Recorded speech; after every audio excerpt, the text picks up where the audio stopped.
ፊልም የሚጀምረው በአንድ ጥቅጥቅ ባለ ጫካ ውስጥ የሚገኝ አንድ ቤትን እያስመለከተን ነው። እዚህ ሰው አልባ ጫካ ውስጥ ደግሞ ዊሊያም የተባለ አንድ ሰው ለምርምር ስራው ሲል ለወራት ብቻውን ቆይቷል። የቦታ ከዓለም የተቆራረጠና የሰው ልጅ ዝር የማይልበት ስፍራ ነበር። ነገር ግን አንድ ቀን ዊሊ የምርምር ስራውን እያከናወነ ባለበት ሰዓት አደገኛና መርዛማ እባብ እጁን ይነድፈዋል። ዊሊያም በዚህ አደገኛ ክስተት በድንጋጤ ተውጦ ሳለ ከሰዎች ጋር የሚገናኝበት ሞባይል ስልኩ አምልጦት ወደ ገደል ሲወድቅ እንመለከታለን። ይህ ማለት ለእርዳታ እንዲደርስለት ለማንም መደወል አይችልም ማለት ነው። ዊሊ እየተርበተበተ የራሱን እጅ በቢላ ይሰነጥቅና መርዙን ለማውጣት ይሞክራል። ከዚያም በፍጥነት ወደ ቤት ውስጥ ገብቶ ብዙ ውሃ ባናቱ ይጠጣል። ከጥቂት ጊዜ በኋላ ግን ህመሙን መቋቋም ስላልቻለ ራሱን ስቶ ይወድቃል። ከትንሽ ሰዓታት በኋላም ራሱን ከሳተበት ሲነቃ የእባቡ መርዝ አሁንም በሰውነት ውስጥ ስለነበረ ተደጋጋሚ የቅዠት ስሜቶች ይታዩት ይጀምራል። አሁን ዊሊያም በህመም ብቻ ሳይሆን በህሊና ውስጥ በሚፈጠሩ ቅዠቶችም እየተሰቃየ ነው። ለሁለት ቀናትም በዚህ አስፈሪ ሁኔታ ውስጥ ይቆያል። በሶስተኛው ቀን ዊሊ በከፊል ራሱን ስቶ ባለበት ቅጽበት ካለበት የሞት አፋፍ የሚቀሰቅሰው አንድ እንግዳ የሄሊኮፕተር ድምፅ ከሩቅ ይሰማል። የተወሰኑ ሳይንቲስቶችም እሱን ይዘውት ለመሄድ ወደ ቤቱ ደጃፍ ይመጣሉ። በውጭ ዓለም አንድ እጅግ አስቸኳይና አስፈሪ ሁኔታ ተከስቶ ነበር። ዊሊም ለዚህ መፍትሄ ፍለጋ በአስቸኳይ ነበር የሚፈለገው። እናም ሳይንቲስቶቹ ወደ ቤቱ በራፍ ተጠግተው ቢደበድቡም ምላሽ አላገኙም። በቤት ውስጥ ግን ዊሊያም በደረቀ ከንፈሩ ለመጮህ ቢሞክርም ድምፁ ግን ከጉሮሮ ሊወጣ አልቻለም። ሰውነቱ ዝሎ ምላሱ ተሳስሮና ትንፋሹ ቁርጥ እያለ ስለነበር ሳይንቲስቶቹን እየተመለከተ አቤት ለማለት አቅም ያጣል። በውጭ ያሉት ሳይንቲስቶችም እዚህ የለም ምናልባት ወደ ጥልቅ ጫካው ገብቶ ይሆናል በማለት ተስፋ በቆረጠ ስሜት ጥለውት ይሄዳሉ። ነገር ግን ከጥቂት ቀናት በኋላ ያ የአደገኛ እባብ መርዝ ቀስ በቀስ ከሰውነት ውስጥ እየወጣ መጣ። አይኑን ሲገልጥ ከቀናት በኋላ ለመጀመሪያ ጊዜ ዓለም በግልጽ ትታየው ጀመር። እንደምንም እየተንገዳገደ ወደ ውጭ ወጣ። የዓለም ሁኔታ ተቀይሯል። የሆነ ነገር እንደተፈጠረ ቀልቡ ይነግረው ጀመር። እዚያም መኪናውን አስነስቶ ምን እንደተፈጠረ ለማወቅ ወደ ከተማው መንዳት ይጀምራል። ዊሊ ከረጅም ጉዞ በኋላ ወደ ከተማው ሲደርስ ግን ያልጠበቀው ነገር ነበር የገጠመው። መኪናውን አቁሞ በዙሪያ ያለውን ሁኔታ ሲመለከት ሁሉም ነገር ጸጥ ረጭ ብሏል። በአንድ ወቅት በሰው ድምፅና በውካታ ትሞላ የነበረችው ከተማ ዛሬ ባዶ ሆናለች። ጎዳናዎች ላይ አንድም ነፍስ ያለው ሰው አይታይም። በየቦታው የተበታተኑ ዕቃዎችና የተገለባበጡ ጋሪዎች ትልቅ መቅሰፍት በከተማዋ ላይ እንደደረሰ ይመሰክራሉ። የሚያስፈራው ግን ይህ ብቻ አልነበረም።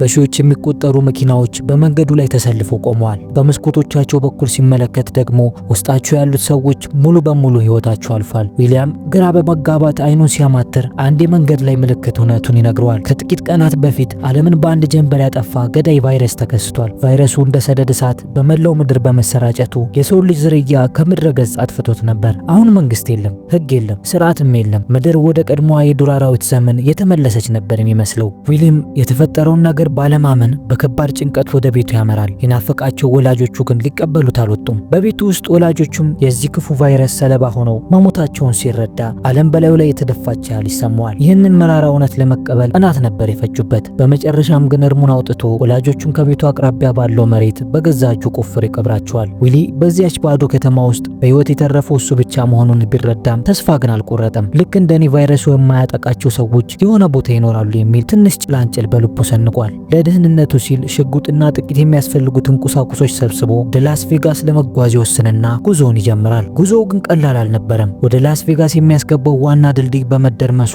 ዊሊያም ሌላ ረጅም ጊዜ የሚወስድ መንገድ ተጠቅሞ መጓዝ ነበረበት። ከብዙ ድካም በኋላም የመዝናኛዋ ከተማ ላስ ቬጋስ ይደርሳል። ነገር ግን እዚህም ቢሆን ያገኘው ነገር ቢኖር ጭልጥ ያለ ጸጥታን ብቻ ነው። ያን ሁሉ የሰው ማዕት ታስተናግድ የነበረችው ላስ ቬጋስ ታላላቅ ሆቴሎችና ቁማር ቤቶች ዛሬ እንደ ባዶ ዋሻ ሆነዋል። በአጠቃላይ ላስ ቬጋስ የሙታን ከተማ ሆና አገኛት። ዊሊያም በዚህ ሰፊ ዓለም ውስጥ ብቻውን የመሆኑ እውነታ አሁን ይበልጥ ለማመን የሚከብድ ሆነበት። ከዛም ከረጅም ጉዞና ከከባድ ድካሙ ለማረፍ ሲል በአንድ ታዋቂና ቅንጡ ሆቴል ውስጥ መኖር ይጀምራል። አሁን በከተማዋ ያለው ነገር ሁሉ ለእርሱ ነፃ ነው። ማንም ከልካይ በሌለበት በዚህ ባዶ ዓለም ውስጥ ውድ የሆኑ ወይኖችን እየቀዳ መጠጣት ይጀምራል። ነገር ግን ይህ ቅንጡ ሕይወት በውስጡ ያለውን ባዶነት ሊሞላለት አልቻለም። ያልተጠበቀው ነገር ግን በሚቀጥለው ምሽት ይከሰታል። እንደ ዊሊ ሁሉ በቫይረሱ ያልተያዙ ሚልተንና አን የተባሉ ሁለት ሰዎች ወደ እርሱ ይመጣሉ።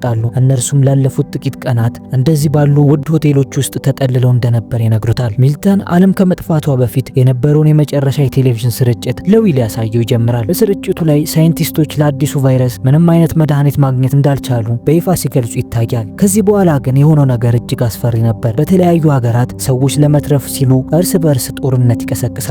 በጥቂት ቀናት ውስጥም የሰው ልጅ በቫይረሱና በዚህ አስፈሪ እርስ በርስ ውጊያ ምድረ ገጽ ይጠፋና እጅግ በጣም ጥቂት ሰዎች ይቀራሉ። ዊሊያም ቫይረሱ ከተሰራጨ በኋላ ሚልተንና አን ሌላ በህይወት ያለ ሰው ሲያዩ ዛሬ የመጀመሪያቸው መሆኑን ይረዳል። ይህ ማለት በምድር ላይ የቀሩ ሰዎች ቁጥር እጅግ በጣም አነስተኛ መሆኑን ነበር የሚያመለክተው። በተጨማሪም ብቻቸውን ለረጅም ጊዜ በመቆየታቸው የሚልተንና የአን አእምሮ ሁኔታ ክፉኛ እንደተጎዳ ዊሊ ያስተውላል። በተለይም አን የደረሰባት ድንጋጤ እጅግ ከባድ ነበር። ባለቤቷና ልጇ በቪዲዮ እያዋሯት ሳለ በቫይረሱ ሲሞቱ መመልከቷን ትናገራለች። ይህ አሰቃቂ ትዕይንት የመኖር ፍላጎቷን ሙሉ በሙሉ አሳጥቷታል። ዊሊያም ምንም እንኳን ሁኔታቸው ቢያስፈራውም ለብቻው ከመሆን ይሻላል በሚል ለጥቂት ቀናት ከነርሱ ጋር በዚያው ቅንጡ ሆቴል ውስጥ ለመኖር ይወስናል። በሆቴሉ ውስጥ ውድና ታዋቂ የሆኑ ብራንድ ልብሶች በየቦታው በነጻ ተበታትነው ይገኛሉ። ሆኖም ዊሊያም በእነዚህ ነገሮች ቅንጣት ያህል ደስተኛ ሊሆን አልቻለም። የሰው ልጅ ከምድር ሲጠፋ እነዚህ የዓለም ውድ ዕቃዎች ዋጋቸው አብሮ ያበቃለት ይመስላል። ሚልተን ቀደም ሲል ትልቅ ነጋዴ እንደነበርና ብዙ ሀብት አፍርቶ እንደነበር ያወራዋል። አሁን ግን ዝናውም ሆነ ቤተሰቡ የሉም። ሚልተንና አን በህይወታቸው ሙሉ በሙሉ ተስፋ ቆርጠዋል። ሚልተን ሶስቱም ራሳቸውን በአንድ ላይ በሽጉጥ እንዲያጠፉ ሀሳብ ያነሳና ለዊሊ ሽጉጥ ያቀርብለታል። ይህንን የሰማው ዊሊም በድንጋጤ ይዋጣል። እሱ አሁንም መኖር ይፈልጋል፣ ተስፋ አልቆረጠም። ስለዚህ እነሱን ጥሏቸው ከክፍሉ ይወጣል። ገና ግን ጥቂት እርምጃዎችን እንደተራመደ ከጀርባው የጥይት ድምጽ ይሰማል። ሚልተንና አን ራሳቸውን አጥፍተዋል። ዊሊያም እንደገና በዚህ ሰፊ ዓለም ውስጥ ለብቻው እንደቀረ ይረዳል። ከዛም ያንን የሞት ድባብ የነገሰበትን ሆቴልና ከተማ ጥሎ በፍጥነት እየነዳ ይወጣል። በመንገዱ ላይ ግን አንድ ብቻውን የሚቅበዘበዝ ውሻ ያገኛል። ይህ ውሻ ብቸኝነቱን የሚያቃልልለት አጋዥ እንዲሆነው እድለኛው ወይም ላኪ ብሎ ስም ሰጠውና አብሮት ማኖር ጀመረ። አሁን ዊሊ ለመኖር ቆርጧል። ወደ ቤተ መጻሕፍትን በመሄድ እንዴት በህይወት ማቆየት እንደሚቻል የሚያስተምሩ መጻሕፍትን ይሰበስባል። ከዚያም ላኪን ይዞ ወደ ቀድሞ ቤቱ ተመለሰም። አሁን እዚህ ጋር ከላኪ ጋር መኖር ጀምሯል። በአቅራቢያው ውስጥ ያሉ መደብሮች ያሉ የታሸጉ ምግቦች ለረጅም ጊዜ ሊበቃው ይችላል። ዊሊ ለወደፊቱም ራሱን ችሎ ሰብል ለማምረት እያሰበ ነው። በዚህ ሁኔታ አንድ ዓመት አለፈ። በዚህ ረጅም ጊዜ ውስጥ በዊሊያምና በላኪ መካከል የማይበጠስ ጠንካራ ትስስር ተፈጥሯል። ነገር ግን ሌላ የሰው ልጅ ባለመኖሩ ዊሊያም በከፍተኛ መሰላቸት ውስጥ ወድቋል። ጊዜውን ለማሳለፍ ሲል አንዳንዴ ይሮጣል፣ አንዳንዴ ይዋኛል፣ አልፎ አልፎም ዝም ብሎ መኪናውን በአንድ ቦታ ያሽከረክረዋል። ነገር ግን ይህ ሰልችቶት የነበረው ህይወት አንድ ቀን ባልታሰበ ሁኔታ ይቀየራል። ውሻው ላኪ ወደ ሩቅ ቦታ ትኩር ብሎ እያየ በከፍተኛ ድምጽ ይጮህ ጀመር። ዊሊም አሻግሮ ሲመለከት ከአንድ ቤት ውስጥ ጭስ ሲወጣ ያያል። ወዲያውኑም መኪናውን አስነስቶ በፍጥነት ያመራል። በቤቱ ጣሪያ ላይም አንዲት ሴት ሽጉጥ አቀባብላ ባለበት እንዲቆም ታስጠነቅቀዋለች። ስሟ ኤማ ይባላል። እሷም እንደ ዊሊያም ሁሉ በህይወት የተረፈች ጠንካራ ሴት ነበረች። ዊሊያም ስለ ማንነቱና ስላሳለፈው ታሪክ ሁሉ ይነግራታል። ኤማም ዊሊ ጠላት እንዳልሆነ ታምናለች። ከንግግራቸው እንደተረዱት ሁለቱም ላለፈው አንድ ዓመት አንድም በህይወት ያለ ሰው አላዩም ነበር። ኤማም ወደዚህ አካባቢ መጣችው ትላንት እንደነበርና እዚህ በህይወት ያለ ሰው ይኖራል ብላ ፈጽሞ እንዳልገመተች ትነግረዋለች። ለጥቂት ጊዜ ካወሩ በኋላ ዊሊያም ሊሄድ ሲል ኤማ ዛሬ እባክህ እዚህ ደር፣ ሌላ ሰው ካገኘው በጣም ቆይቻለሁ በማለት ማጸነዋለች። ዊሊም ይስማማል። ከዚያም ኤማን ወደ ቤቱ ይዟት ይሄዳል። ዊሊ ብቻውን ይኖር ስለነበርና ለቤቱ ግድ ስላልነበረው ሁሉም ነገር ተዝረክርኮ ነበር። ሁለቱም በአንድነት ሆነው ቤቱን ማስተካከልና ማጽዳት ይጀምራሉ። በአቅራቢያው ካሉ መደብሮችም የተለያዩ ምግቦችን ያመጣሉ። ይህ ድንገተኛ ግንኙነታቸው በሁለቱም ውስጥ ለመኖር አዲስ ተስፋን ይጭርባቸዋል። አሁን ላይ አብረው ነው ከእንቅልፋቸው የሚነቁት። ዕለት ተዕለት ተግባራቸውንም በጋራ ያከናውናሉ። እንዳይሰለቻቸውም ራሳቸውን በራሳቸው ያዝናናሉ። በምድር ላይ የቀሩት የመጨረሻዎቹ ጥንዶችም እነሱ ይሆናሉ። ብዙ ተባዙ የሚለውን ቃል እየፈጸሙ ነው ማለት ነው። አይዞ ይል ወገብን ጠበቅ ማድረግ። እሺ፣ ለማንኛውም የሰው ልጅ ከምድረ ገጽ በመጥፋቱ ከተሞቹ ቀስ በቀስ በዱር እንስሳት መወረር ይጀምራሉ። ዊሊ ግን የቤተሰቡን ደህንነት ይበልጥ ለማጠናከር ጠንክሮ እየሰራ ነው። የኤሌክትሪክ ኃይል ለማግኘትም የተለያዩ የፀሐይ ብርሃን መሰብሰቢያ መሳሪያዎችን እየገጠመ ነው። በዚህ መሃል ግን አንድ ያልተጠበቀ ዜና ይሰማል። ኤማ ተጸንሳለች። እሷ አዲስ ህይወት በመገኘቱ እጅግ ደስተኛ ብትሆንም ዊሊ ግን በጭንቀት ይዋጣል። ምክንያቱም በዚህ በጠፋው ዓለም ውስጥ ልጅ ማምጣታችን ትክክል ነው ወይ የሚል ጥያቄ በአይምሮ እየተመላለሰ ነበር። ከሁሉም በላይ ደግሞ ያለ ሕክምና ባለሙያ በመውለድ ሂደቱ እንዴት ሊከናወን ይችላል የሚል ትልቅ ስጋት ይሆንበታል። ስለዚህ ዊሊ ወደ ቤተ መጻሕፍት በመሄድ ስለ ልጅ አወላለድና ስለ ህፃናት እንክብካቤ የሚገልጹ መጻሕፍትን በጥልቀት ማንበብ ይጀምራል። ጊዜያት እያለፉ ሲሄዱ ቤታቸው ሙሉ በሙሉ ደህንነቱ የተጠበቀና ምቹ ሆነ። የፀሐይ ኃይል ስላላቸው ምግባቸውን በፍሪጅ ውስጥ ማስቀመጥ ቻሉ። በተጨማሪም ዶሮዎችንና ላሞችን ማርባት በመጀመራቸው የዕለት ተዕለት የምግብ ፍላጎታቸውን የሚያሟላ እንቁላልና ወተትን ማግኘት ጀመሩ። በአቅራቢያቸውም ያለው አረንጓዴ አትክልት ስፍራ በደንብ ነው የለማው። ሰዎች በመጥፋታቸው ምክንያትም የአካባቢው አየር እጅግ ንጹህና ያልተበከለ እየሆነ መጥቷል። ነገር ግን ይህ ሰላማዊ ህይወት በአንድ ትልቅ ችግር ይተበተባል። በአካባቢው ያሉት አይጦች ከመጠን በላይ ይበዙ ጀመር። ዊሊም አይጦቹን ከቤቱ ለማራቅ ሲል ቆሻሻዎችን ማቃጠል ይጀምራል። የመፍትያቸውን ካልሰራ በሚል መላውን ቤታቸውን ዘግተው ለመቆየት ይወስናሉ። በአንድ ምሽት ዊሊ ስለ አይጦቹ ተጨንቆ ሲያወራ ኤማ ግን ለአይጦቹ ችግር በቅርቡ መፍትሄ እንደሚያገኙና እዚህ ሁሉ እንደሚገላገሉ ትነግረዋለች።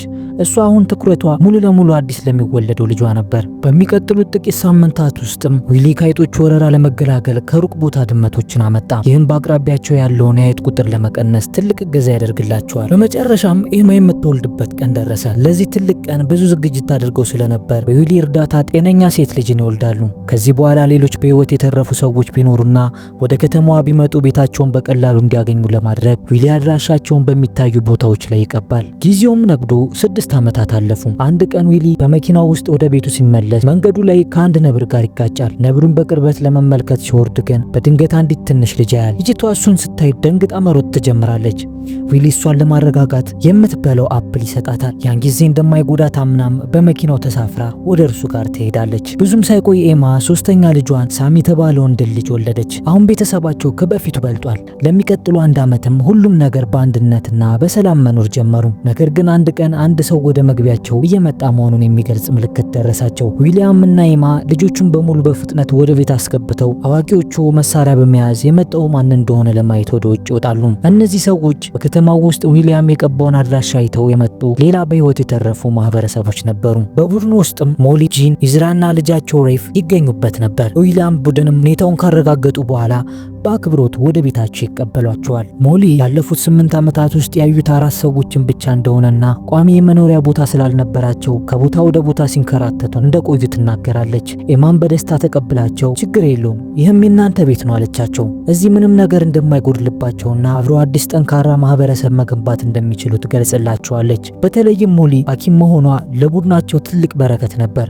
በማግስቱም ይሄ የአዲሶቹ የቡድኑ አባላት ሁሉንም ነገር በዝርዝር አስረዳቸው። አሁን በከተማውና በጫካው ውስጥ የቀሩት ሰዎች በጣም ጥቂት መሆናቸውንና የዱር እንስሳት በየቦታው እንደሚዞር ይነግራቸዋል። ስለዚህ ለቁሳቁስ ፍለጋ ወደ ከተማ ሲሄዱ ሁልጊዜ መሳሪያ መያዝና ቢያንስ ከሌላ ሰው ጋር መሄድ እንዳለባቸው በጥብቅ ያሳስባቸዋል። ከዚህ በኋላም በሱ ምክር መሰረት ሁሉንም አስፈላጊ ነገሮች ከከተማው ለማምጣት ሲል ወደ ከተማው ተሰብስበው ይሄዳሉ።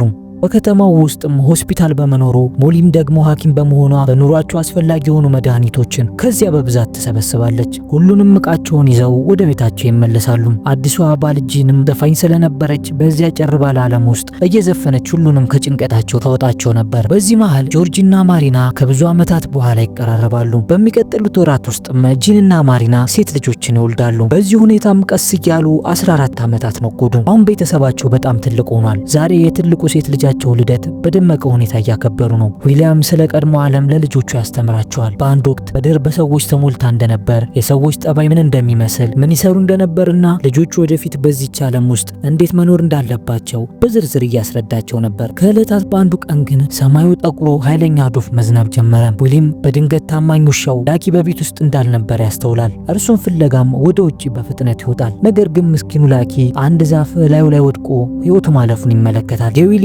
የኤማም ልብ በሐዘን ይሰበራል። ምክንያቱም ዊሊ ተስፋ ቆርጦ በነበረበት ጊዜ ኤማን ከማግኘቱ በፊት እንኳን ላኪ ብቸኛ አጋሩ ነበር። በጓራቸውም መቃብር አዘጋጅተው የቡድናችን የመጀመሪያ አባል የሚል ማዕረግ ሰጥቶት ይቀብሩታል። ከጥቂት ጊዜ በኋላም ሌላ አደጋ ይከሰታል። ዊሊ ልጆቹን ሲያጫውት በአንድ ቅጽበት አንድ የተራበ ነብር ወደ ጓራቸው ዘልቆ ይገባል። ዊሊም ልጆቹን ለማዳን ሳያመነታ ከነብሩ ፊት ለፊት ይቆማል። ማንም ሊረዳው ባለመቻሉ ነብሩ ክፉኛ አቁስሎት ይፈረጥጣል። ዊሊም ብዙ ደም ፈሶት የሞት አፋፍ ላይ ነበር። ነገር ግን እንደ ዕድል ሆኖ ሐኪምና መድኃኒት በአቅራቢያቸው ስለነበረ ሕይወቱ ይተርፋል። በዚህ መሃል ኤማ ሽጉጧን ይዛ በእልህ ባሏን የጎዳውን ነብሩን አድፍጣ ተኩሳ ትገድለዋለች። ከጥቂት ሳምንታት በኋላም ዊሊ ከነብር ጥቃቱ አገግሞ ወደ ስራው ይመለሳል። አሁን 17 ዓመታት አልፈዋል።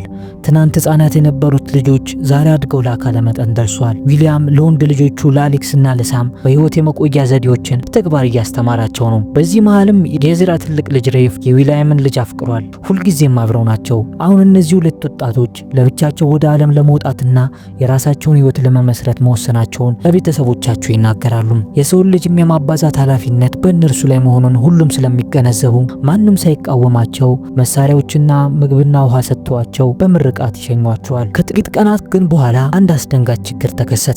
በአካባቢያቸው የውሃ እጥረት መታየት ጀመረ። ዊሊም ባደረገው ፍተሻ ሰዎች በድንገት በመጥፋታቸው ምክንያት የውሃ ምንጮች ሁሉ ደርቀዋል። የአየር ሁኔታውም ሙሉ በሙሉ ተቀይሯል። ለብዙ ወራት ዝናብ ባለመዝነቡ ቡድኑ ለአደጋ ነበር የተጋለጠው። በዚህ ጭንቀት ሰዓት ግን አንድ ተሽከርካሪ ወደ እነርሱ ሲመጣ ያሉ። ይህ ማለት ከእነርሱ ውጪ ሌሎች ሰዎች አሉ ማለት ነው። ዊሊም እነዚህ ሰዎች ቤታቸውን ለመንጠቅ የሚመጡ ጠላቶች ሊሆኑ እንደሚችሉ በቤተሰቡ ያስጠነቅቅና በተጠንቀቅ እንዲቆሙ ያስጠነቅቃቸዋል። ሆኖም ግን የመጣው ቡድን መሪ ቻርሊ ይባላል። የመጡትም ለነዳጅ ፍለጋ እንደሆነ ይነግራቸዋል። ቻርሊም አንድ ድርድር ያቀርባል። የውሃ መቆፈሪያ ማሽን ስላላቸው መሬቱን ቆፍረው ለዊሊ ውሃ ሊያወጡለትና በምላሹ ደግሞ ቻርሊ የዊሊያም የነዳጅ ማጠራቀሚያ ነዳጅ እንዲሰጠው ውል ያቀርብለታል። እነ ዊሊም በከፍተኛ የውሃ እጥረት ውስጥ ስለነበሩ ሁሉም በደስታ ይቀበሉታል። በስምምነታቸው መሰረትም የቻርሊ ቡድን አባላት በአንድ ቦታ ላይ የውሃ ቁፋሮን ይጀምራሉ። ሂደቱ ብዙ ቀናት ስለሚፈጅ ቻርሊና ሰዎቹ በመኪናቸው ውስጥ መቆየት ይጀምራሉ።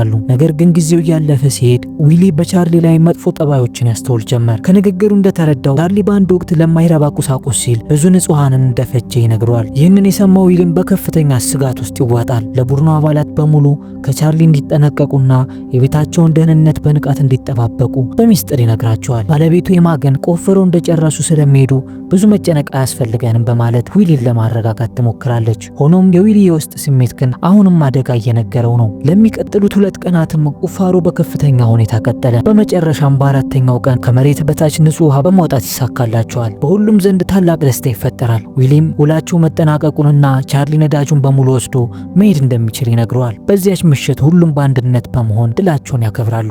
ሆኖም የዊሊ ልብ አልተረጋጋም። ቻርሊ አደገኛ ሰው መሆኑንና በቀላሉ ጥሎ እንደማይሄድ ውስጡ ይነግረው ስለነበር በከፍተኛ ጭንቀት ውስጥ ገብቷል። በዚያው ምሽት ሌሊት ላይ ሁሉም ሰው እንቅልፍ ወስዶት ሳለ በድንገት ዊሊ አንድ ጩኸት ይሰማና ይነቃል። በፍጥነት ወደ ውጭ ሲወጣ ቻርሊ ከአንድ ክፍል ሲወጣ ያየዋል። ጓደኛው ሲላስ ደግሞ ምልክት ሊሰጠው ውጭ ቆሞ እየተጠባበቀ ነበር። ዊሊም ወደ ክፍሉ ሮጦ ሲገባ ልጁ ኤቫ እያለቀሰች ያገኛታል። ቻርሊ አስገድዶ ደፍሯት ነበር። ዊሊም በሁኔታው አዝኖ ወዲያውኑ ለቡድኑ አባላት የተፈጠረውን ግፍ ይነግራቸዋል። ሌሎች አባላት ደግሞ የቻርሊ ቡድን ብዙ መሳሪያዎች እንዳሏቸውና ቻርሊ አሁን የመሄድ ፍላጎት እንደሌለው ሲናገር መስማታቸውን ይገልጹለታል። ዊሊም በቁጣ እንግዲያውስ ይህን ሰው መግደል ይኖርብናል ይላል። ዊሊ የራሱ አባላት እንዲህ ሲበደሉ ዝም ብሎ ማየት እንደማይችልና ቻርሊ ዛሬ በኤቫ ላይ ያደረገውን ነገር ነገም በሌላ ሰው ላይ እንደሚደግመው ያስረዳቸዋል። በእቅዳቸው መሰረትም ቻርሊን ከያቅጣጫው የከቡትና ዊሊ ቻርሊን በቀጥታ በጭካኔ ይገለዋል። ዊሊ በህይወቱ ለመጀመሪያ ጊዜ የሰው ነፍስ በማጥፋቱ መጥፎ ስሜት ይሰማው ጀመር። ሆኖም ይህንን ያደረገው ለሚወዳቸውና ለሚያከብራቸው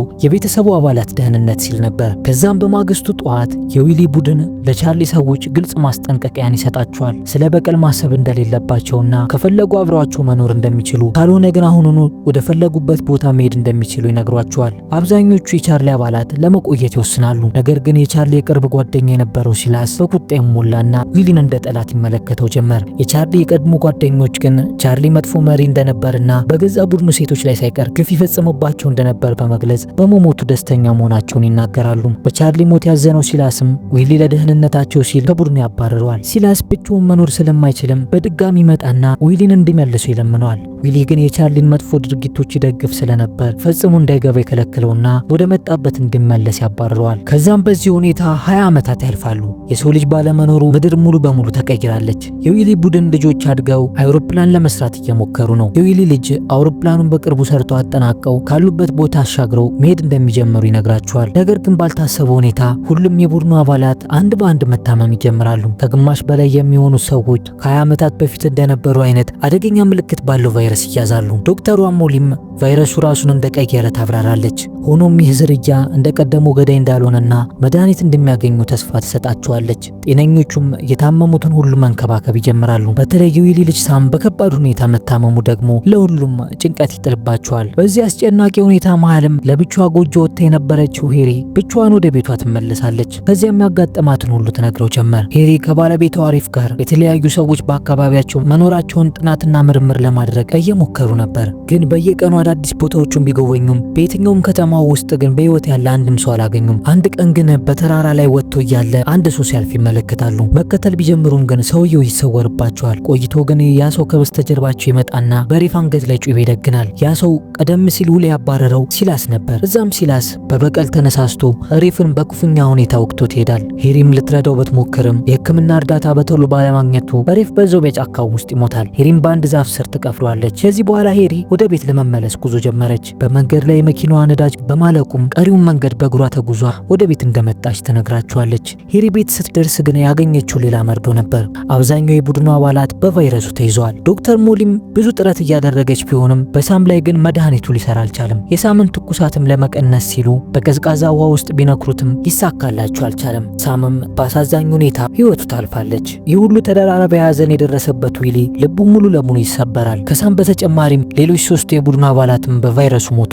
ዓለም ዳግም የጨለመችበት ነበር የመሰለው። ኤማ ግን ምንም ባልነበራቸው ጊዜ እንኳን እርስ በርስ ሁለቱ ብቻ እንደነበሩ በማስታወስ ዊሊን ታጽናናዋለች። ዊሊን በኤማ ንግግር በድጋሚ መጽናናትን ያገኛል። ልጆቹን ሰብስበውም ለወደፊት ህይወት የሚጠብቃቸውን አዲስ ዓለም ማዘጋጀት ይጀምራል። ከዕለታት አንዱ ቀንም ዊሊ ወደ ተራራ ጫፍ ወጥቶ የፀሐይን መውጣት ይመለከታል። በእነዚህ 20 ዓመታት ውስጥ ዓለም ምን ያህል እንደተለወጠች ያስተውላል። ከዚያም ወደ ቤቱ ይመለስና ለልጆቹ ንግግር ያደርጋል። እስካሁን የድሮውን ዓለም እንደገና ለመገንባት በመሞከር የተሳሳተ መንገድ እየተከተልን ነበር አላቸው። ዓለም ከእንግዲህ ወዲህ እንደ ድሮ አይደለችም። ካሁን ጀምሮ ከተፈጥሮ ጋር ተስማምተን መኖር አለብን ብሎ ይነግራቸዋል። በዚህ አዲስ ዓለምና አዲስ የአየር ንብረት ውስጥ እንዴት በህይወት መቆየት እንደሚችሉ ተፈጥሮ ራሷ እንደምታስተምራቸው ይነግራቸዋል። ከዚህ በኋላ በሌላው ዓለም ውስጥ ካሉ ሰዎች ጋር ለመገናኘት እንዲችሉ የመገናኛ ሬዲዮአቸውን መልሰው ያበሩታል። በጋራ በመሆንም አዲስ ማህበረሰብን መመስረት ይጀምራሉ። በዚህ አዲስ ዓለም ውስጥ ቀስ በቀስ 50 ዓመታት ነጎዱ። ምድርም ዳግም በሰው ልጆች ድምጽ መሞላት ትጀምራለች። አሁን ዊሊ በጣም አርጅቷል።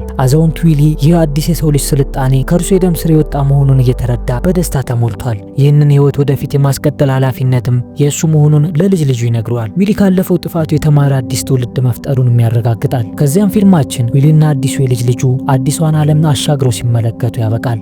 ፊልሙን ከመጀመሪያው እስከ መጨረሻው ስንመለከተው የሰው ልጅ በምድር ላይ ስላለው ትልቅ ሚና ትምህርት ይሰጠናል። ዊሊ በቅንጡ ሆቴሎች ውስጥ ውድ ወይኖችን እየጠጣና የፈለገውን ልብስ እየለበሰ መኖር ቢችልም ሌላ ሰው እስካላገኘ ድረስ ግን ደስተኛ መሆን አልቻለም። ይህ የሚያሳየን የሰው ልጅ ትልቁ ሀብቱ ቁስ ሳይሆን ሌላ የሰው ልጅ መሆኑን ነው። ዊሊ እጁን በቢላ ሰንጥቆ መርዙን ለማውጣት ከሞከረበት ሰዓት ጀምሮ ልጆቹን ከነብር እስካዳነበት ቅጽበት ድረስ ያሳየን ነገር ቢኖር ለመኖር መታገልን ነው። ዓለም ብትጠፋ እንኳን ተስፋን ሰንቀን መንቀሳቀስ አዲስ ህይወት እንደሚፈጥርልን እንረዳለን።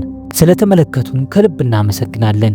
ይህ ኢትዮ ፊልምስ ከውዬ ጋር የተሰኘው ቻናላችን ሁሌም ማክሰኞ፣ ሐሙስና ቅዳሜ ከምሽቱ 1 ሰዓት ላይ ሁሌም እንደዚህ አይነት ምርጥ ፊልሞችን ወደ እናንተ ያደርሳል። እናንተም ሰብስክራይብ በማድረግ ቤተሰብ ይሁኑ። ምክንያቱም ሰብስክራይብ ካረጉን ሁሌም አብረን ነን።